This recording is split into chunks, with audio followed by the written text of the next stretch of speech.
विश्व प्रसिद्ध Argentina footballer Lionel Messi की भारत यात्रा गोट टूर का समापन दिल्ली में हुआ।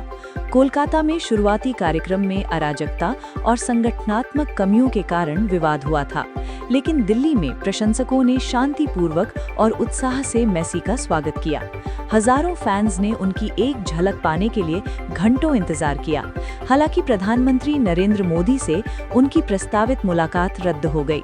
Olympic gold medallist Abhinav Bindra ने टूर की व्यवस्था पर गहरी निराशा जताई और कहा कि करोड़ों रुपए खर्च करके सिर्फ फोटो और क्षणिक निकटता के लिए ऐसा आयोजन दुखद है। ये टूर भारतीय फुटबॉल प्रशंसकों के लिए यादगार रहा, लेकिन आयोजन की कमियों ने खेल जगत में बहस छेड़ दी है। दिल्ली और आसपास के क्षेत्रों में घना कोहरा और प्रदूषण का कहर जारी है। कई इलाकों में एयर क्वालिटी इंडेक्स AQI 500 के पार पहुंच गया, जिसे गंभीर श्रेणी में रखा गया है। इससे सांस की बीमारियां बढ़ रही हैं और स्वास्थ्य विशेषज्ञों ने लोगों को घर के अंदर रहने तथा मास्क पहनने की सलाह दी है। उड़ानों पर भी भारी असर पड़ा है। इंडिगो सहित कई एयरलाइंस ने यात्रियों को देरी की चेतावनी जारी की। दिल्ली सरकार ने स्कूलों में हाइब्रिड मोड यानी ऑनलाइन ऑफलाइन लागू कर दिया है, ताकि बच्चों का स्वास्थ्य सुरक्षित रहे। विशेषज्ञों का कहना है कि वाहनों का धुआं, निर्माण कार्य और मौसमी कोहरा इस प्रदूषण के मुख्य कारण हैं और लंबे समय तक राहत की उम्मीद कम है। ऑस्ट्रेलिया के सिडनी में प्रसिद्ध बॉन्डी बीच पर एक यहूदी उत्सव के दौरान हुई गोलीबारी ने पूरे देश को सदमे में डाल दिया। हमलावरों, जो पिता पुत्र की जोड़ी बताए जा रहे हैं, ने अंधाधुंध फायरिंग की, जिसमें कम से कम 15 लोग मारे गए और कई घायल हुए। ये पिछले 30 वर्षों में ऑस्ट्रेलिया का सबसे घातक हमला है। प्रधानमंत्री एंथनी एल्बनीज ने घटनास्थल का दौरा किया और कड़े राष्ट्रीय बंदूक कानूनों का प्रस्ताव रखा। वैश्विक स्तर पर इस घटना की निंदा हो रही है और सुरक्षा एजेंसियां हमले के मकसद की जांच कर रही हैं। धर्मशाला में खेले गए 5 मैचों की T20 सीरीज के तीसरे मुकाबले में भारतीय टीम ने शानदार प्रदर्शन किया। दक्षिण अफ्रीका को पहले बल्लेबाजी करते हुए सिर्फ 117 रनों पर समेट दिया, जिसमें भारतीय गेंदबाजों का दबदबा रहा। जवाब में अभिषेक शर्मा की तूफानी पारी की बदौलत भारत ने 7 विकेट रहते आसानी से लक्ष्य हासिल कर लिया। ये जीत टीम इंडिया के लिए आत्मविश्वास बढ़ाने वाली है और सीरीज में 2-1 की बढ़त बना ली है। कप्तान और कोच ने खिलाड़ियों की प्रशंसा की।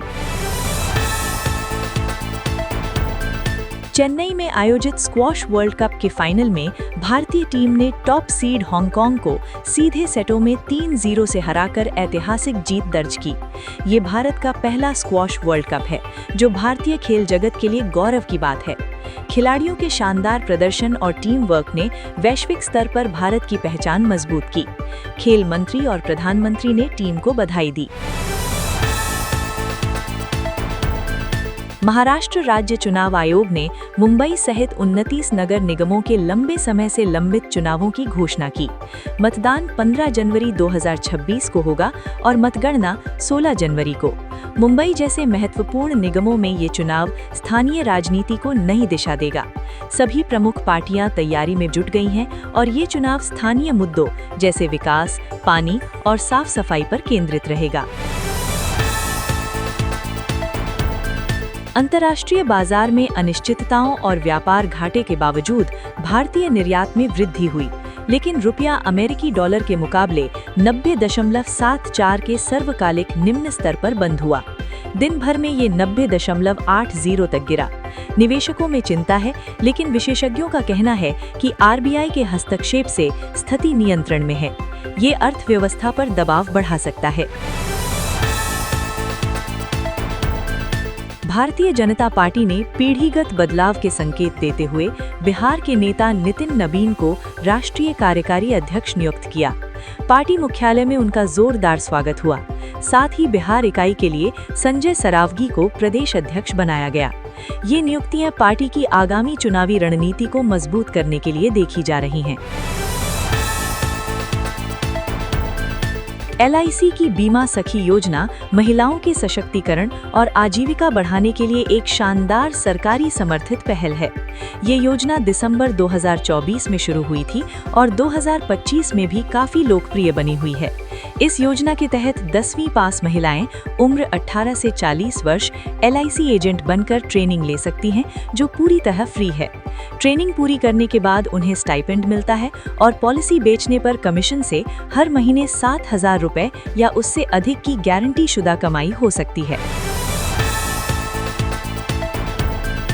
स्टाफ सिलेक्शन कमीशन SSC ने GD कांस्टेबल भर्ती 2025 की अधिसूचना जारी की है, जिसमें कुल 25,757 पदों पर भर्ती हो रही है।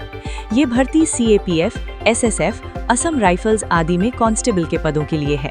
योग्यता सिर्फ 10वीं पास है और उम्र 18 से 23 वर्ष, आरक्षण के साथ छूट।